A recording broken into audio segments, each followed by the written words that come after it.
윤석열 전 대통령의 구속영장 심사 일정 모레 오후로 정해졌습니다. 구속 취소로 석방이 된 지 4개월 만에 다시 구속의 갈림길에 서게 된 건데요. 이고은 변호사와 짚어보겠습니다. 안녕하십니까? 안녕하세요. 네. 자, 특검이 영장 청구한 지 하루도 안 돼서 일정이 잡혔는데 뭔가 굉장히 좀 빠르게 진행되는 느낌이에요. 어떻습니까? 네, 그렇습니다. 조은석 특검 같은 경우에 워낙 검찰에 있을 때부터 신속한 수사, 거침없는 수사로 이름을 날렸던 인물인 만큼 정말 이번에 내란 특검이 다른 특검들보다 훨씬 더 강제 수사에도 먼저 시도를 했고요. 좀 체포영장 부분에 대해서 기각이 됐지만 곧바로 이제 구속영장 청구 수순에 나아갔습니다. 그만큼 혐의 입증에는 자신이 있기 때문에 이 추가 소환 없이 구속영장 청구로 나아간 것 같고요.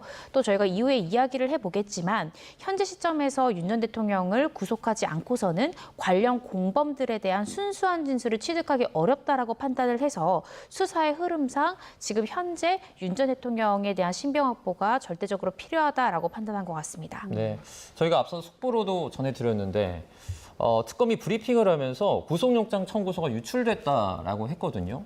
그러니까 윤 전 대통령 변호인 측이 언론에 유출을 했다는 건데 이게 뭐 그럴 만한 이유가 있습니까?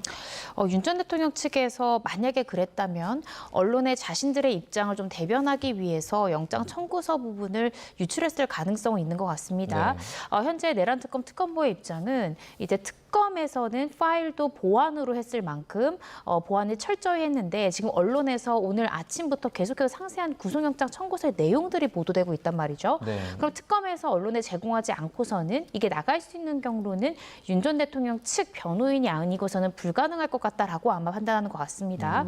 그렇지만 저도 이러한 유출이 과연 피의자의 윤 전 대통령 측에 유리할까? 이 부분은 참 의아한데요. 그 이유가 구속영장 청구서는 수사기관이 쓰는 만큼 윤 전 대통령에 대해서 불리한 내용이 상당 부분 기재가 되어 있습니다. 그래서 이런 부분들을 언론이 취득하고 기사화하는 것이 과연 피의자 신분인 윤 전 대통령에 유리할까? 오히려 지금 이 영장 청구서 내용 중엔요. 일부 윤 전 대통령과 공범 혐의 내지는 참고인의 진술을 했던 진술자들이 진술을 변경한 부분들에 대해 적시가 되어 있는데 이런 부분들을 윤 전 대통령 측의 언론에 유출을 함으로써 관련자들의 진술 번복 부분을 피의자가 알고 있다 해서 진술을 조금 더 잠그는 역할. 이 정도의 효과 외에 어떠한 실익이 있는지는 저도 좀 불투명한 그런 상황입니다. 네. 일단 지금 특검 측에서는 그렇게 주장하고 있고 지금 윤 전 대통령 측은 별다른 반응이 아직은 없는 것 같은데 또 들어오면 전해드리도록 하고요. 자, 구속영장 혐의를 보면 직권남용이 이제 대표적입니다. 계엄 선포 전 국무회의와 관련해서 일부 국무위원의 권리 행사가 방해됐다. 이 점을 주목하고 있는 거죠? 네, 그렇습니다. 비상계엄 선포 전에도 국무회의가 있었고요.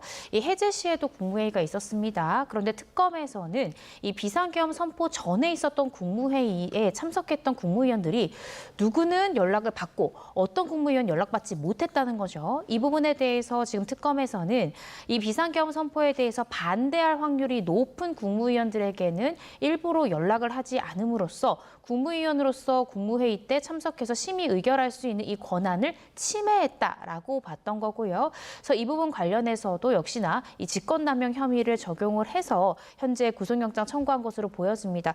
대표적으로 이주호 전 장관 같은 경우에도 이 선포 전에는 불참했다가 해제 이후에 참석했죠. 그래서 윤 전 대통령에 대한 2차 소환 전에 이러한 인물들을 다수 참고인으로 소환을 해서 피해자로서 진술을 받았고요. 이런 부분들도 이 비상계엄 선포 전 국무회의 당시 때의 상황을 재구성하기 위한 중요한 인적 증거로서 판단이 될 것 같습니다. 네.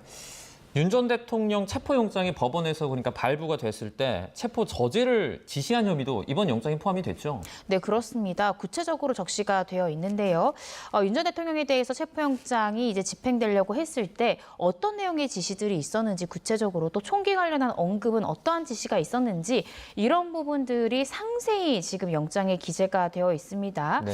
이 뜻은 이 관련자들 중에 누군가 진술을 했다는 거거든요. 당시 상황이 녹음이 남아있기는 좀 어려울 것 같고 회의 과정이나 지시 과정 중에 그런 지시를 받았던 사람 중에 누군가 입을 열고 특검 측에 자백 진술을 한 것으로 보여집니다. 그래서 구체적인 워딩과 표현까지도 적시함으로써 윤 전 대통령이 적극적으로 특수공무집행 방해를 지시하고 이행하려 했다. 있다라는 점을 강조하기 위해서 영장 청구서에 이런 내용 기재한 것 같습니다. 네, 구체적인 진술 내용 지금 그래픽으로 나가고 있는데, 그러니까 윤 전 대통령이 김성훈 전 경호처 차장에게 총은 경호관이 경찰보다 잘 쏜다라고 말하면서 총기 휴대를 일부러 보여주라고 지시했다, 이런 정황도 지금 영장에 적시가 돼 있다는 거죠. 네, 그렇습니다. 그만큼 이 관련자들이 상세한 진술을 했다는 거죠. 지금 그 언론 보도 내용에 따르면 김성훈 전 차장 같은 경우에도 처음 조사할 때, 즉 윤 전 대통령 측의 변호사가 입회했을 때는 윤 전 대통령의 지시 부분에 대해서 입을 다물다가 윤 전 대통령 측의 변호사가 배석하지 않은 상황에서는 윤 전 대통령으로부터 구체적인 지시가 있었다고 진술을 번복했다라는 것도 영장 청구에 이제 구속의 필요성에 적시가 돼 있다는 거죠. 따라서 당시의 구체적인 지시 내용에 대해서 김성훈 전 차장이 입을 열었을 가능성도 있고요. 김 전 차장이 이러한 지시를 듣고 또 하부 또 이 경호처 직원들에게 또 지시한 내용도 있기 때문에 이런 부분들로 충분히 입증이 된다라고 특검에서는 보고 기재한 것 같고, 이렇게 총기까지도 보여줘라라고 이야기했던 것은 그만큼 윤 전 대통령이 자신이 체포당하지 않도록 하부 직원들에게 구체적인 지시를 했다라는 것이고, 특수가 성립을 하려면 다중 혹은 위험한 물건을 휴대해야 되지 않습니까? 그래서 위험한 물건인 총기까지도 휴대하고 이를 보여줘라라고 이야기했던 것도 역시 특수공무집행 방해의 고의를 가지고 이런 것들을 교사했다라는 점을 강조하기 위해서 영장 청구서에 기재한 것 같습니다.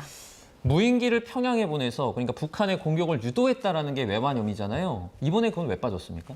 일단은 외환 관련해서는요, 여러 가지 죄명이 있습니다.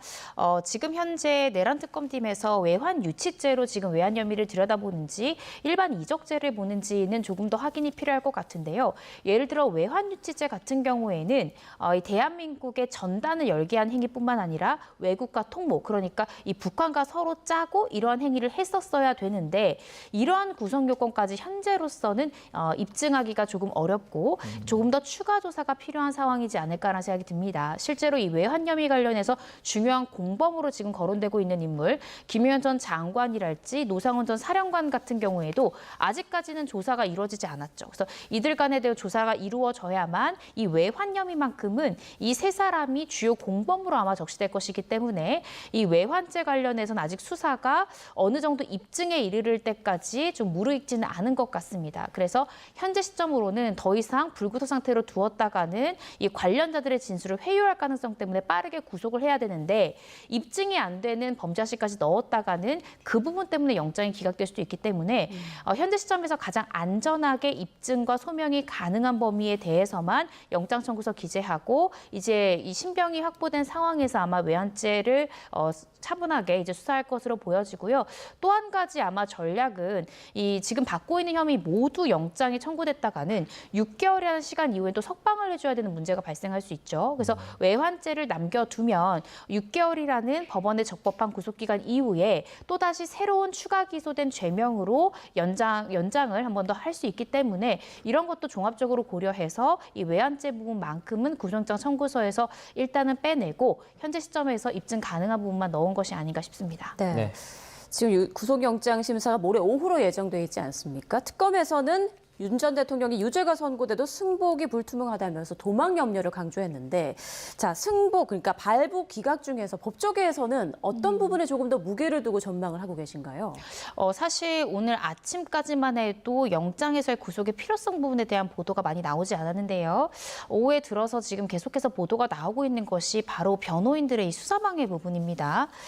예를 들어서 강희구 전 부속실장이랄지 김성훈 전 차장의 경우에 윤석열 전 대통령이 조사받았을 때 배석했던 동일한 변호사가 이들이 조사할 때도 함께 배석함으로써 검사가 어떤 질문을 했을 때 질문을 중단시키고 윤 전 대통령 측에 유리하게 답변하도록 진술 코치를 해줬다라는 것도 증거인멸의 우려로 지금 구속영장 청구서가 기재되어 있죠. 네. 이런 부분들이 피의자에게 상당히 불리한 부분입니다. 그래서 저는 그동안 왜 자꾸 박지영 특검보가 이 변호인들의 수사방해 행위에 대해서 좌시하지 않겠다라는 것들을 계속 경고했잖아요.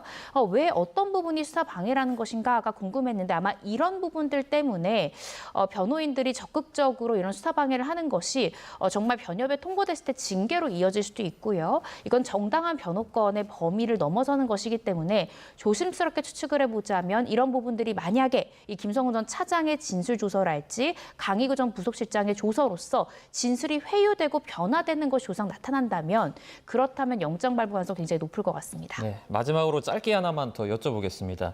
과거 행보를 봤을 때 윤 전 대통령이 구속적부심을 청구할 가능성 얼마나 보십니까? 저는 거의 확실히 청구할 것 같습니다. 윤 전 대통령은 지금 법적 권리 구제 수단에 대해서 모두 다 청구할 뿐만 아니라 아마 이제 수요일에 있을 영장 실질심사 때도 본인이 직접 이 상당 시간을 할애해서 변론하면서 절차상 위법성이랄지 관련자들이 진술 번복한 것은 내 회유가 아니다라는 취지로 적극적으로 변소하지 않을까 싶습니다. 네, 알겠습니다. 지금까지 이고은 변호사와 함께했습니다. 고맙습니다. 고맙습니다.